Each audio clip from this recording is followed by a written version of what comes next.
So yeah, here we are, stand 16 in Seattle for this American 1609 flight to Los Angeles.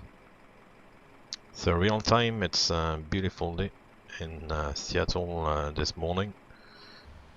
I'm out for the walk around. Jolly good.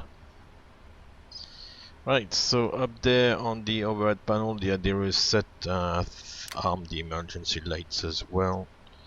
And then start like always with the FMC. Check the addon page, everything is correct and in date. Then we'll set the GPS position into the inertial position to inform the ADIRU of the position of the aircraft. And I'll set also the reference airport. And the system already knows, so that's good. Knighthood 2019, welcome. Then we'll request the route. So ever growing list of routes.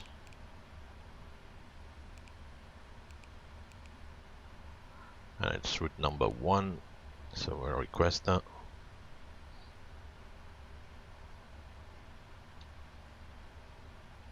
Happy days.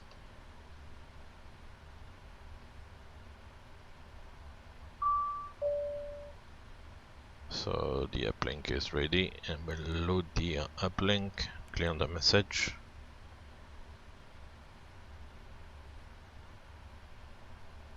And the flight is the American 1609. 1609. Now we'll quickly check the route to Suma, direct to Jinmo, and Quebec 7 to Avenal, I believe it's called. So that's correct. We can activate the route and then execute it. Then I'll reject the perfinite link, the reserve 6.5.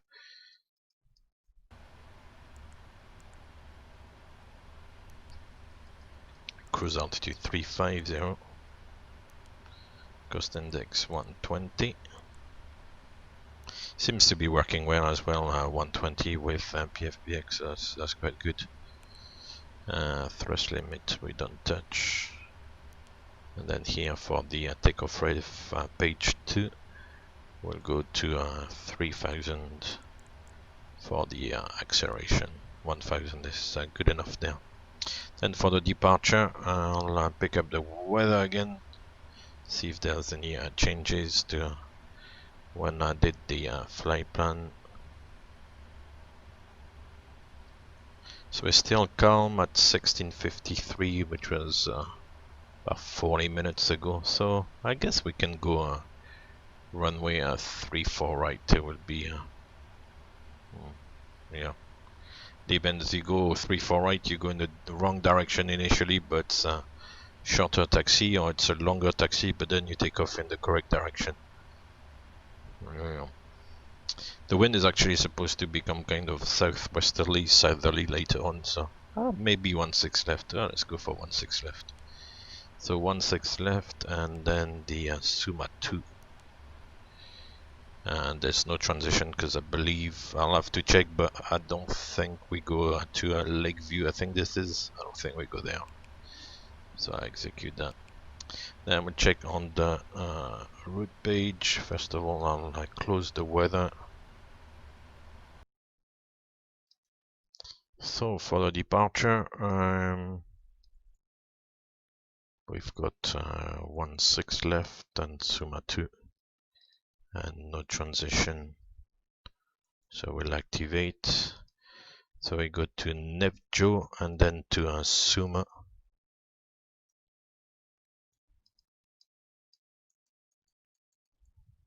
Oops.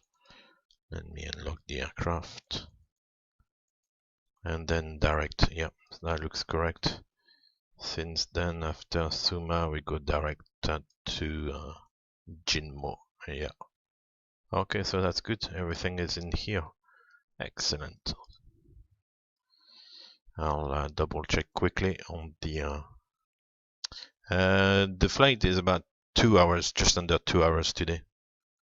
So it's not too bad actually. It's not a 14-hour flight, so it's alright. Initial climb by ATC, okay. So even though I can't get the ATC side of things to work, that will be straight to 350 then.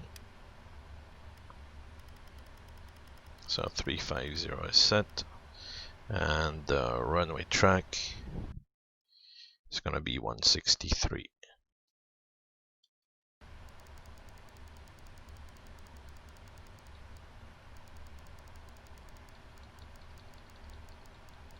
Cool. So that's set. Then the route data will load the winds. No problem. And we've got also the descent wind. So like always, it's giving us a sample of levels for the wind. So I will execute that and then go to the descent page and do the descent forecast as well. So 180 for the transition level, or 190, let's say. So that's that. Then the NAVRAD we don't really touch. The progress page we look at the distance and check the flight plan, and the distance is more or less match. We don't have an arrival set yet, so it's gonna be slightly different. Then do a route copy onto route 2 and back to route 1. FMC com page, there's no uplink left behind, and we can set MSA based on the Seattle VOR, 25 miles just for reference. And that's about it. Stay on this side. So then set the FS panel. We are in inches of mercury in the US. So the QNH has been updated now to 3001 inches. So that's good. Otherwise the panel is more or less, the FS panel pretty much has left initially, so we don't really touch that much, to be honest. Flight director comes on. The speed window can actually stay the way it is. We already adjusted the runway track for departure, and the altitude as well, set all the way to the cruise level. Then come down here and check the oxygen is good. There's nothing in the lunchbox here. The PFD is showing the flight director annunciation, both TOGA, which is the modes which are annunciated at this stage. The navigation display just got the airports on the display really, and the TCAS is off, which is good. And then come down here, check the center pedestal, everything is in order. The parking brake is set, and the radio as well is set along with the radar panel there. That's pretty much it. Bring back FS to crew. I'm back from the walk around. Everything looks good. I'm glad. Got the fuel on board. We're gonna brief FS to crew. Once again, I'll spare you the torture of the tape. It's with flaps 5. Anti-ice is not required. NDP is not required. Thrust reduction is at 1000. Accelerating at 3000. Weather and terrain, like always. Cool.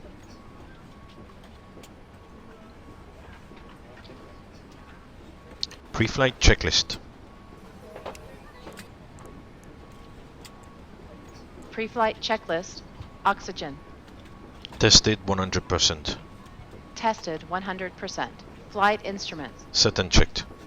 Heading 355. Altimeter 3001. Pre-flight checklist complete.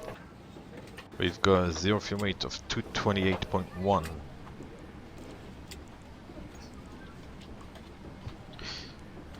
Like always, I don't want to talk too much about the airports, because then it kind of gives an idea of you know, the destinations I fly to, and then the airlines. So, because yeah,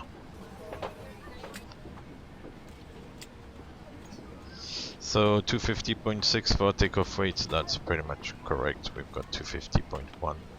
So that's good. Assumed temperature I found was 71.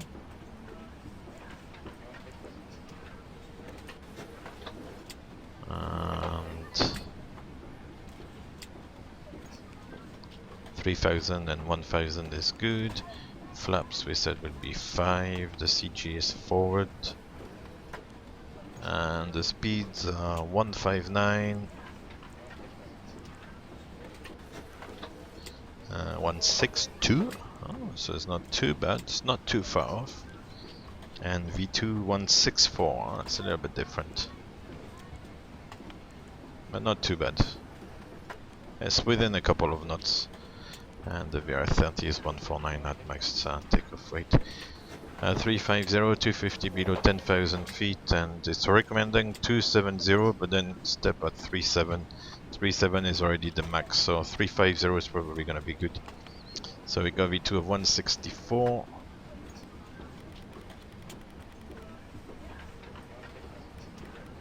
And because the SID is good, we're gonna follow the LNAV profile, the VNAV as well for the climb, 163, and directly to 350. Still boarding at this stage. We'll start the APU so that we can disconnect the ground power at some point. Ground flight deck. Go ahead. Can we pressurize hydraulics?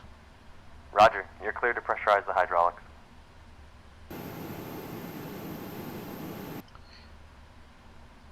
Before start procedure. Are we cleared to pressurize? Yes. Okay.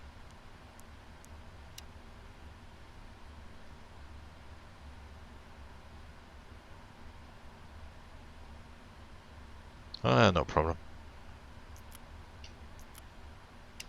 No problem at all. It's something that obviously maybe not everybody knows.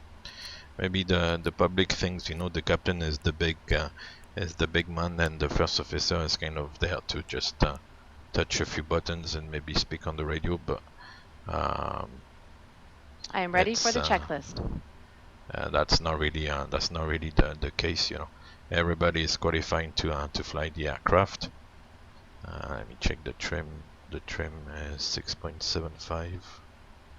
Yeah, everybody is qualified to fly the aircraft, and the license is the same, so you're qualified to fly the aircraft regardless of your rank, actually. And captain, first officer is more like a rank thing, whereas we talk about, you know, pilot flying, pilot monitoring. So lady doing the push. So the nose is gonna go left, so number 2. Departure check completed. Bypass pin inserted. Release parking brakes. Commencing push. All engines clear. Start at will. Happy days.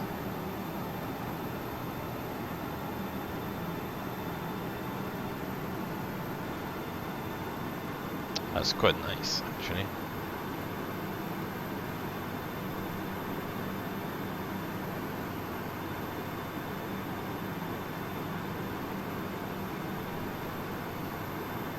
Cool, so we can start the engines pretty much straight away. Start sequence is 2 then 1. Start sequence is 2 then 1. Check. Start the right engine. Starting both engines.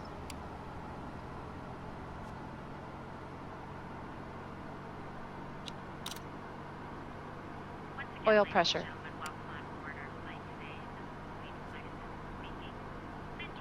Oh, I started both engines at once. Wow. Oil pressure. Right, so I'm gonna do something that is not standard at all. Because with G engines you cannot start both engines at once, but because FS2 crew picked up the command wrongly, then starting the 2 engines at once. I know you can do it here, so what I'm doing is basically don't do it at home. That's not really the standard procedure. You have to start 1 engine at a time, just because the APU in real doesn't have the capacity to provide the bleed air to start you know, the engines for both at the same time. With Rolls-Royce engine you can do it, but not with GE engines. So.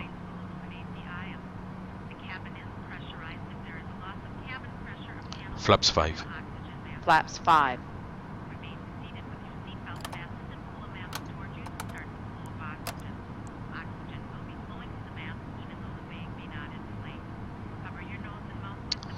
Right, so we'll check the flight controls. Set parking brakes. Forward, back, left, right. Waiting your confirmation for good engine start.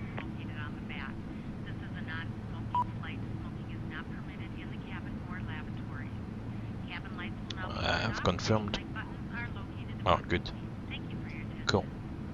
So 2 good engine starts, clear to disconnect, and we'll see you on the right with the pin. Bye bye.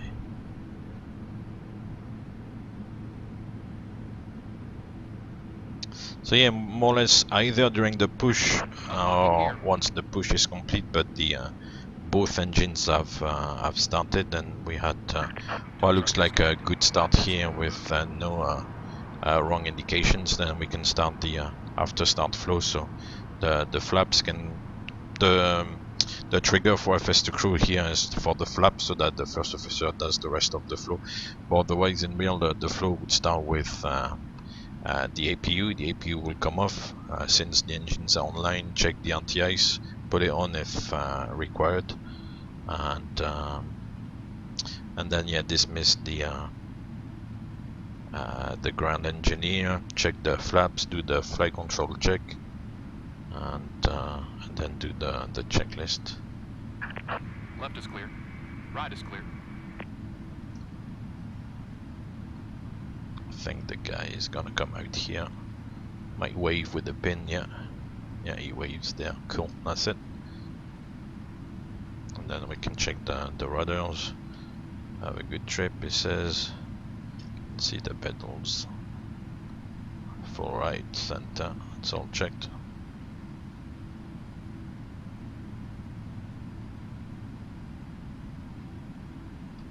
Before taxi checklist.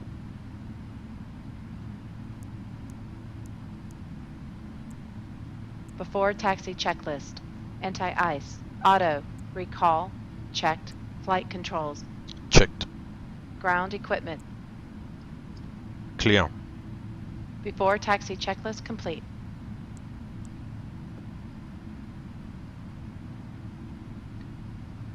Just double check the recall, yeah. We'll have a look outside to make sure there's nothing nearby. Mind you, I've got the crash inhibited here, so cool. It's all looking good. Clear left. Clear right. So once again, that's the prompt to get the runway turn off and the taxi lights on for taxi. And that's something we will see in real as well, kind of clear left, clear right to get moving. Or even when you are flying at PPL level with an instructor, very often you'll when you fly with the instructor, you'll hear him say like clear right, and you'll say clear left, and off you go. So The cabin is ready. beautiful. So display Cabin the crew, take your weather. seats. Before takeoff checklist.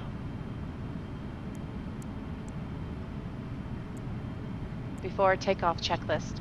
Before takeoff checklist complete. Checklist complete. I think it's a Boeing thing. I'm not 100% sure. I know we do it, but I think it's a Boeing thing on the 777 for the before takeoff checklist and the landing checklist. The pilot monitoring. So once again, the guy reading the checklist says checklist complete, and then the pilot flying looks at the checklist again, reads the bottom where it says checklist complete and says checklist complete. So that's like dual confirmation for these 2 checklists. So yeah, that was a little bit the dilemma on departure, either to take off from 3-4 right, which was a much shorter taxi, but Then obviously you're taking off to the north, and then you've got to turn back round to head south. So you kind of lose time in the air. Otherwise, the kind of taxi like I'm doing at the moment, which is obviously a much longer taxi, all the way up to 16 left. But obviously, once you're airborne, you're heading in the right direction. So with wind calm, from a safety point of view for takeoff, there's not really any inconvenience. Being like, taking off in either direction is the same. Mind you, even taking off with a bit of tailwind is not the end of the world, but I guess it's still, good to take off with a bit of a headwind. So, but because here the wind is calm, so we may as well take off in the right direction. Runway entry procedure. Check.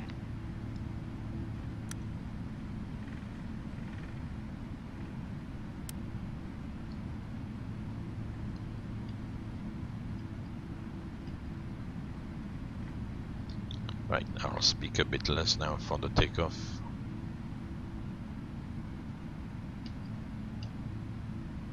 I was told I should hand fly the departure. So those airline pilots, they put the autopilot on 5 seconds after rotation. So today I'll hand fly the aircraft a little bit. So I'll be quiet while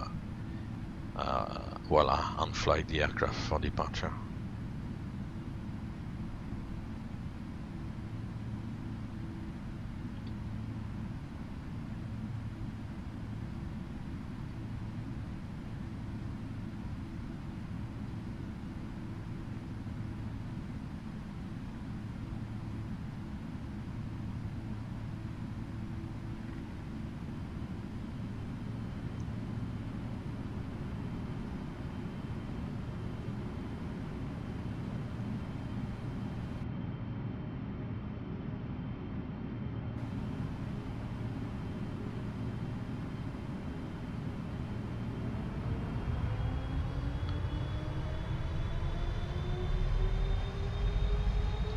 Takeoff.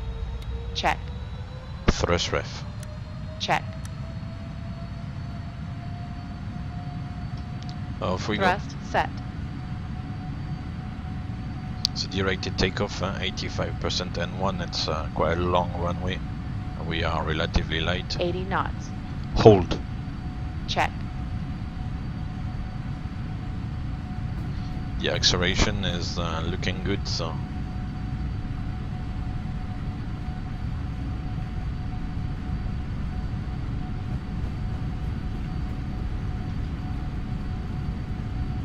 V1. Rotate.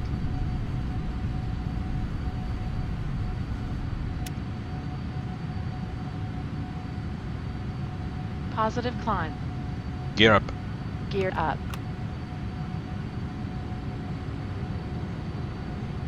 $400 Thrust ref. Check. VNAV speed. Check.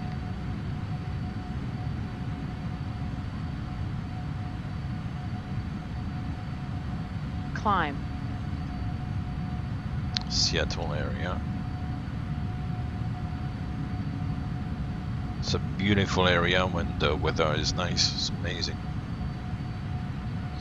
No controllers, unfortunately. I didn't manage to connect. So.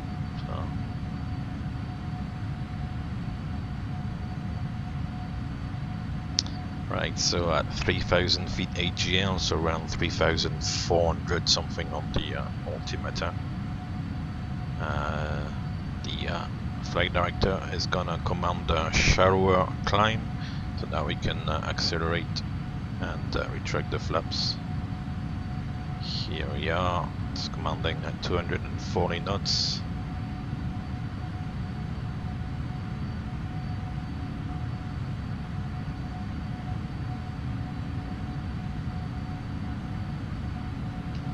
Flaps 1.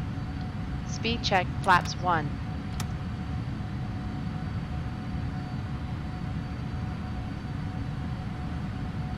Flaps up. Speed check. Flaps up.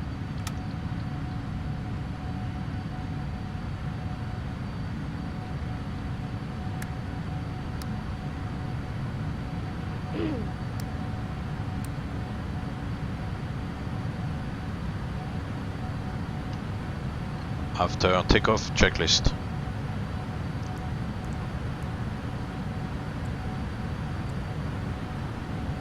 After takeoff checklist. After takeoff checklist complete.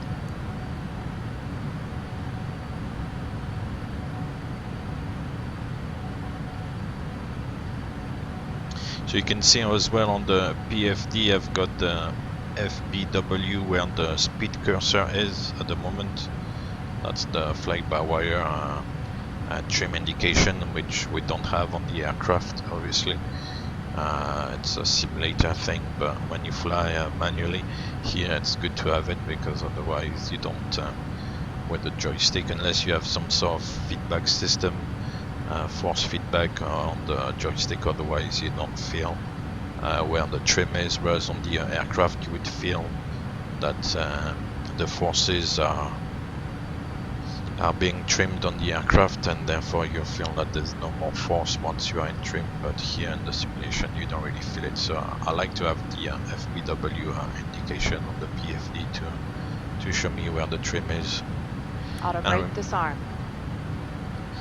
And I remind you, down the 777 you trim for speed. You don't trim for like an attitude or anything like that.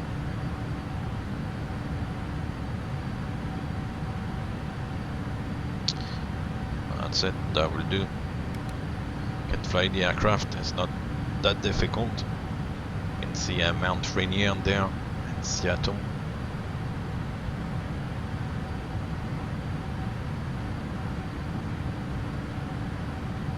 Obviously Seattle, home of Boeing. 10,000 feet.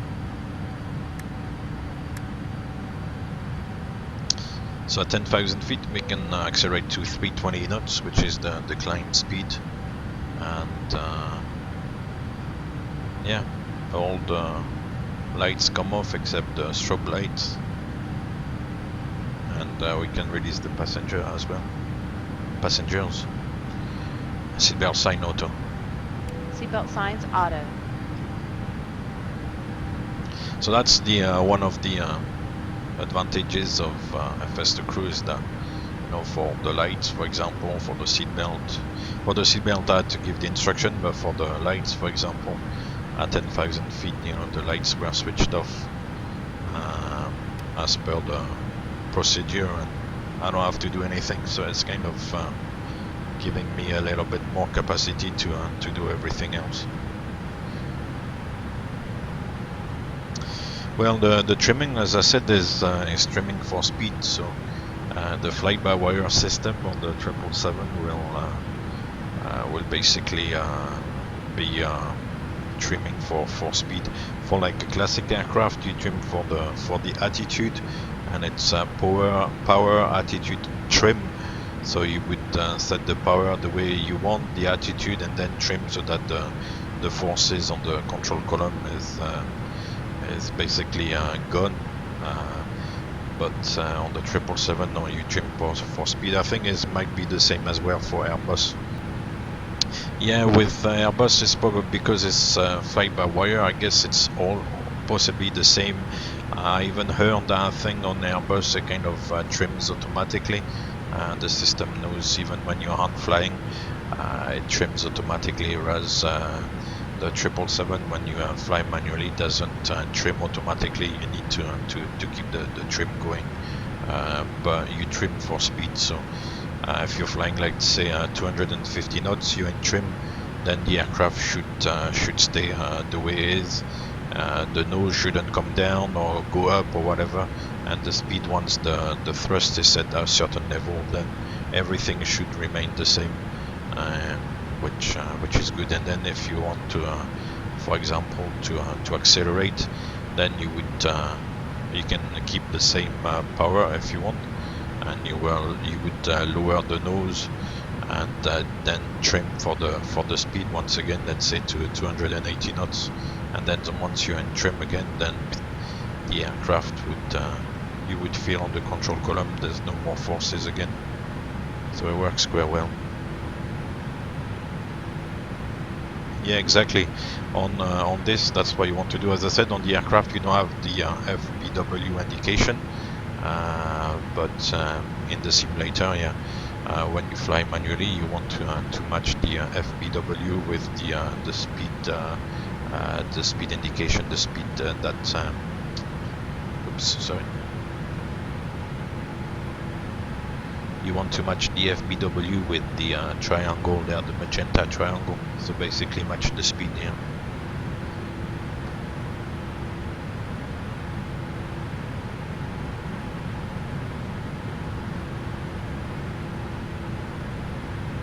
Once the autopilot is engaged, then you don't see it anymore because the autopilot does it by itself.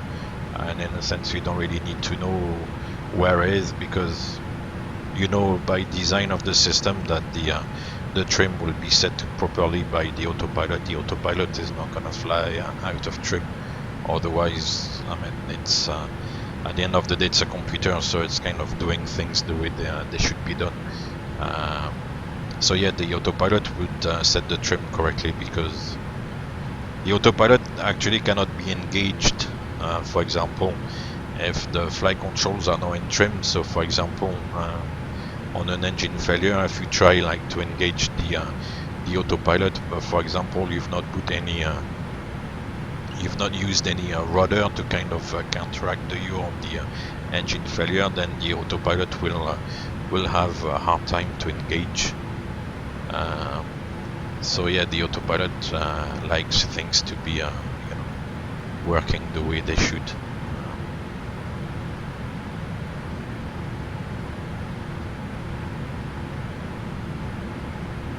It's amazing down here.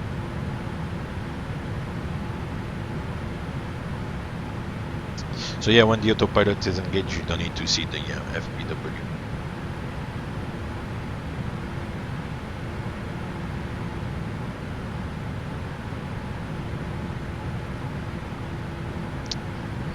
Yeah, I'm not really sure what the Logitech flight yoke 1,000 is, feet to to level off. be honest, but I think it's kind of a little plus, to the simulation to have one of those better yokes. So yeah. What must be nice as well is the rudder pedals. I think for to do a crosswind landing or for like engine failures to have the rudder pedals will be very nice. I'm not really sure how sensitive they are and things like that, but it would be nice to have.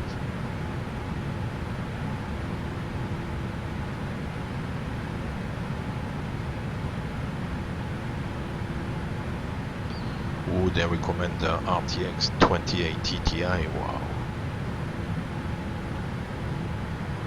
And they probably recommend as well quite a powerful CPU as well, I would imagine.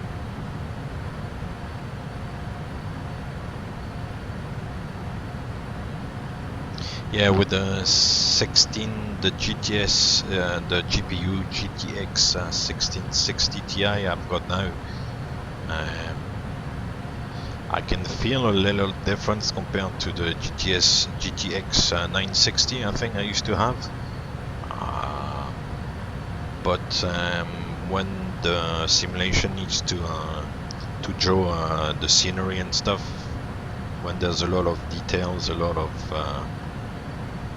little things that in the scenery, then I think the GPU doesn't do much at that stage. So I think it's all CPU. And yeah, I can't believe we've not seen a single cloud so far. Weather is amazing.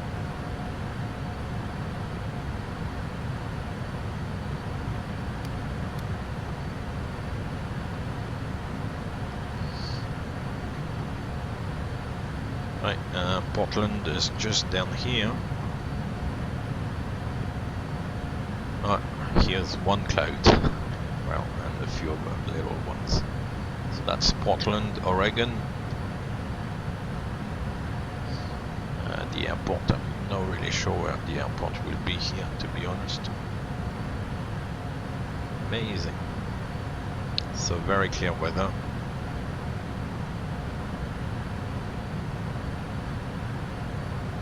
Beautiful.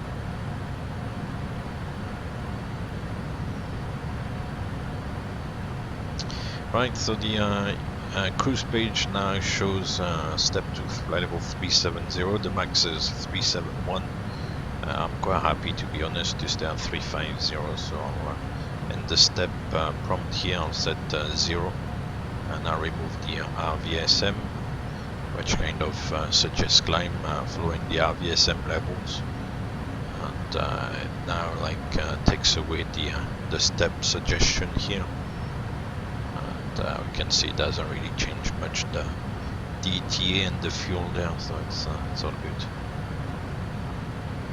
If you want to put RVSM step climb suggestion again, you go back to R, and it will go back to shows you the step there and where to do the step. So it wants to step now, and you've got the new ETA and the fuel. So but I'll leave it at 350, so I'll put 0 here,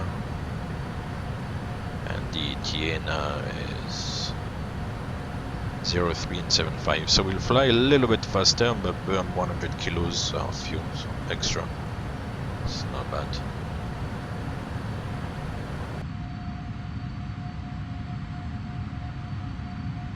Can have a little look at the EFB. En route, there's a lot of airports. I think maybe in the settings there's a way to kind of get rid of all the little airports in the US here, because you've got all those little airports. But it's nice because you've got once you get rid of the airports, you got the great morass there. So at the moment we're on 12,300 sector there. So safe altitude 12,000 feet, then 11,000 feet. So that was the section I was talking about in the flight plan, with a little bit of terrain. So in case of depressurization, then you cannot go down to 10,000 feet straight away. So that's quite nice to have as well. That was PDX up there, was Portland. Yeah.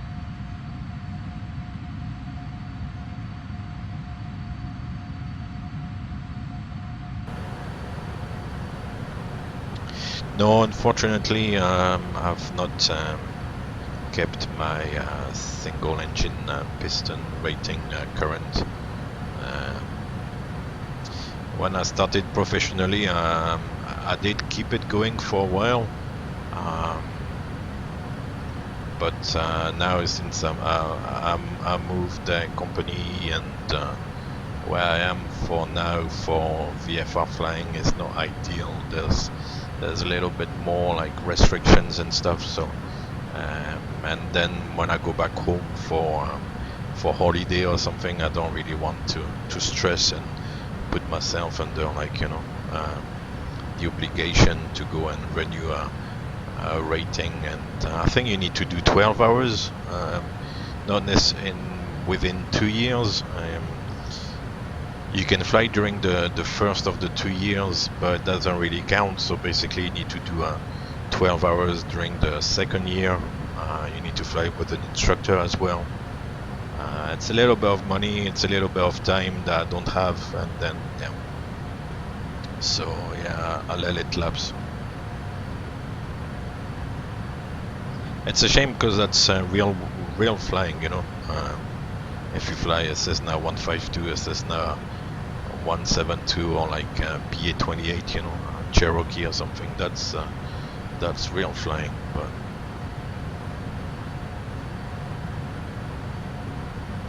because flying these big burns, that's a bit like an operator, you know. You've got the autopilot on, all the systems and stuff. You're a bit of a system manager. But flying a Cessna 152 VFR without GPS or anything like that, then it's a little bit more work, you know. But that's real flying, real flying. And I kind of miss that as well, you know. But you cannot have everything, I guess. Yeah, of course. That's an amazing. That's an amazing one to do, huh? So let's go for a little flight. Let's go for like lunch somewhere. Well, depends on depends where you are in the world. You can fly to another place, I don't know, an hour away on a little aircraft. You can go for lunch, come back. That's an amazing day out, yeah.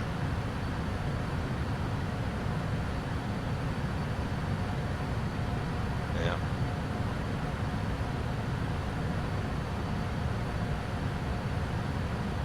I've done it myself before, so no, it's a good one. And the principle behind like this is also valid for, like, you know, those long flights. You know, it's nice, but the nice thing about flying is you know, to find yourself in a new place. Like we do layovers. You go somewhere for 24 hours, for 48 hours, maybe sometimes more, depends on the trip and the frequencies and stuff. But yeah, you go to somewhere, let's say, for, even if it's only for 24 hours, that gives you time to go and explore, go out for something to eat or something, you know, go and see some of the tourist places, go and see some of the sites. It's nice, and it's a little bit the same spirit as what you can do in a small aircraft. You know, go somewhere else, stop for lunch, maybe go and see somewhere, go and see, I don't know, go to a museum or something, go back, fly back home. Even if it's like in a small aircraft, the principle like stands for both like general aviation and you know, flying professionally like this.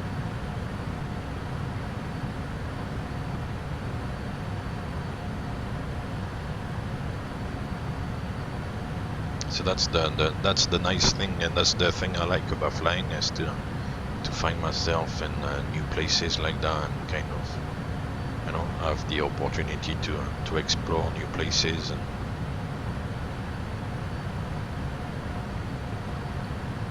yeah, we have limits on how long we can spend at work. Yeah, we do.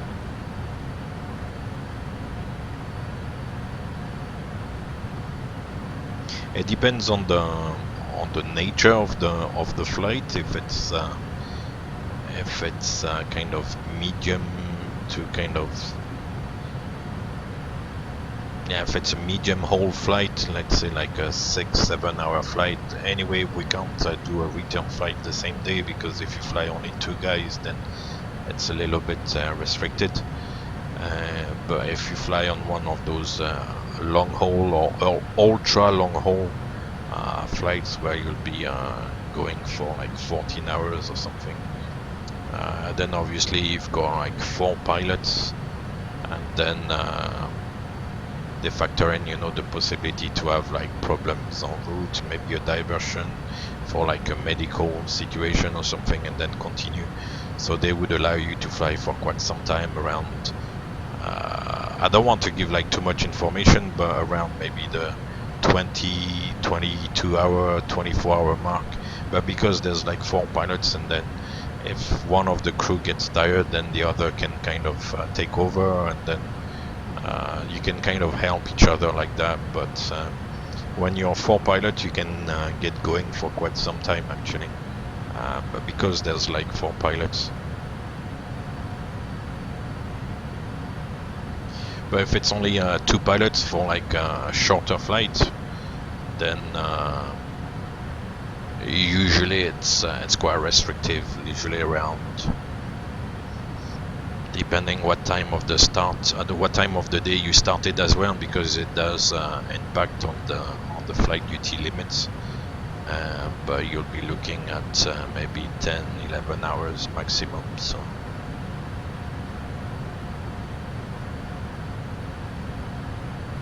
I mean, I've always said anyway that the flight time limitations are not so much to help the pilots, more to help the airlines get the most out of the pilots, and the authorities are kind of a little bit going along with what the airlines are requesting. So. Yeah. And the thing is as well, you know, the flight time limitations don't take into account all the time before the flight. So you know, before a flight, you need to you're at home, you need to get first of all, if it's in the morning or even during the night, you need to actually wake up, get ready, maybe, I don't know, have a shower, get dressed, all that stuff, then go to the airport.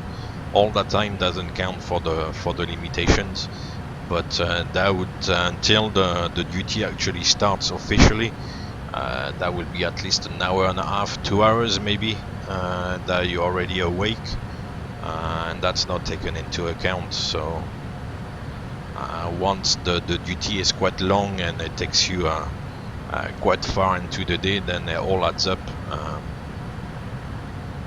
So yeah, I don't know if that, I don't know if that makes sense what I'm trying to explain, but yeah,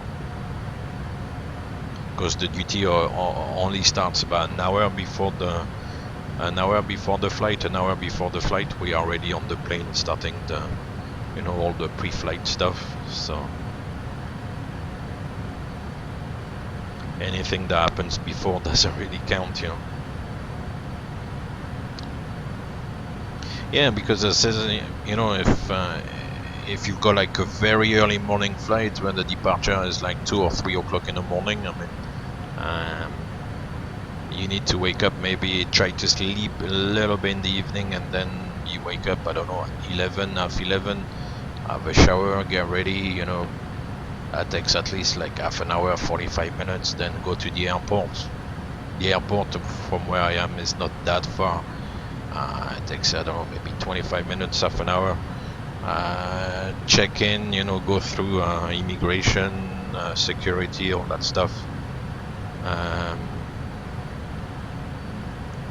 Then go to the briefing room, meet your colleague, do a bit of briefing, go and speak to the crew, then make your way to the aircraft, and then the duty actually kind of starts then. So all the time before that doesn't really count. So if it's I don't know, lunchtime or 11 o'clock in the morning, then it's okay because you've not been up at crazy time. But if the departure time for the flight is like 2 or 3 o'clock in the morning, then it does count. And that's why it's like flying like a long haul. You fly at all times of the day, you know.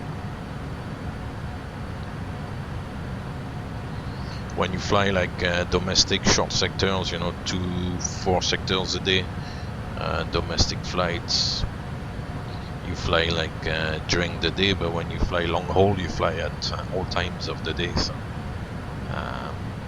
you can have civilized times to start, you know, during the daylight, but you can have also like nighttime departures and stuff, so it's a little bit more difficult. But don't get me wrong, I'm not looking for pity or for, you know, just to try to explain. I actually don't mind so much the early morning starts, as long as they don't go too far in the morning. If I've got a departure time at like 2-3 o'clock in the morning, it's okay, as long as either it's a flight with other pilots, so kind of an augmented flight where there'll be another crew or at least another pilot to take over, so that you can go for some rest before coming back for the landing. Or so that's good. What I don't like is having to be at the controls late into the morning, so finish the duty by like 10, 11, 12, because that's a very, very long morning. But if you start like 2 or 3 o'clock in the morning and then you land at 7, 8 or whatever, that's fine. I can deal with that. Then you go to hotel, you sleep, you're good. But it's when it goes beyond that, it's not great.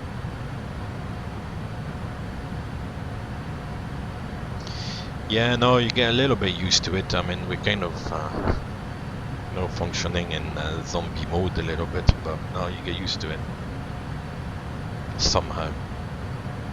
I think it's also important to try not to It's a very personal thing at the end of the day, but everybody reacts differently. My strategy is to try to stay close to base time, you know, the local time where I'm based. You can kind of shift a little bit, maybe depends how far you go, maybe shift by 2-3 hours, but not to try to get beyond that, because then if the time difference is really big, then you need to think that on the way back you're gonna have to shift again. So I think naturally your body kind of adjusts, but for me, like I try to only move maybe by 2 or 3 hours max.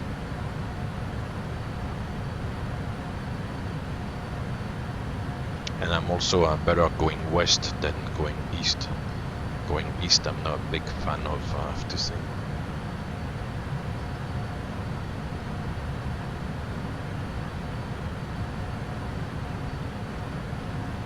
Yeah, going east I have the feeling that you know, you lose a night, you know, if when the time difference is east, you know, it's like you go somewhere, you arrive at 6 o'clock in the morning, but back at your base, let's say it's like midnight, and then the day starts in the new place, and you're like, well, I've not slept, you know. Whereas when you go west, if it's midnight at your home base, then it's only maybe 6 or 5 o'clock in the afternoon in the new place, and it kind of, for me at least, it kind of feels better, you know, because it's still like daytime, and then you can sleep, and you've not lost a night's sleep basically. So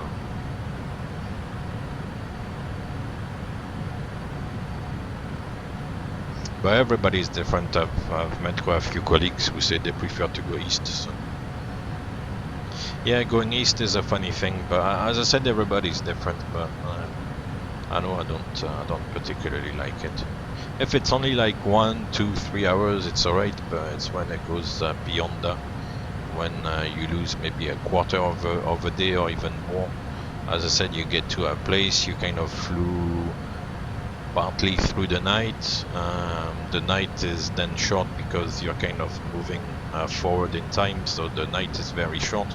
You get to a new place, it's morning time, it's bright outside. I mean, you can go and sleep, of course, but the day has started in the new place, so it kind of feels a little bit counterproductive. And then yet the night is gone basically. If you do go to sleep in the morning, and then you're gonna wake up, it's gonna be like mid-afternoon or whatever. There's gonna be 3-4 hours of daylight, and then it's gonna be dark again. And then you're like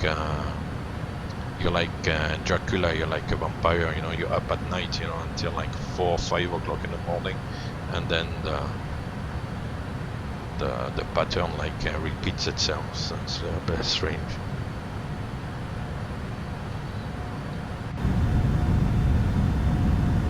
An old view of the aircraft.